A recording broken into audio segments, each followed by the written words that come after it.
नमस्कार दोस्तों, तो आपका फिर से स्वागत है हमारे नए इंटरेस्टिंग धमाकेदार वीडियो में।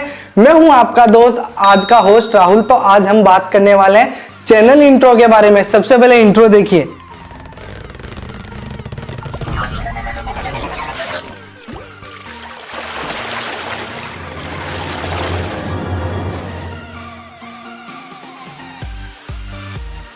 तो दोस्तों आपने इंट्रो देखा होगा, ऐसा इंट्रो आप कैसे बना सकते हैं मैं इसी वीडियो में वही बताने आया हूं आपको कि ऐसा इंट्रो है जो मैंने शानदार इंट्रो बना रखा है, वो आप कैसे बना सकते हैं, वो भी मोबाइल फोन से 5 मिनट में। दोस्तों 5 मिनट से ज्यादा नहीं लगते हैं, मैं वादा करता हूं कि 5 मिनट से ज्यादा नहीं लगेंगे। तो वीडियो को लास्ट तक देखिए। चलिए दोस्तों वीडियो को शुरू करते हैं।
तो दोस्तों मैं उम्मीद करता हूं कि आपको अपने चैनल के लिए इंट्रो बनाना आ गया होगा। अगर आ गया तो वीडियो को एक लाइक करें, शेयर करें, कमेंट करें और पहली बार अगर आप हमारे चैनल A to Z ज्ञान पर हो तो चैनल को जरूर से सब्सक्राइब करें। मिलते हैं किसी और इंटरेस्टिंग धमाकेदार वीडियो में, तब तक के लिए जय हिंद।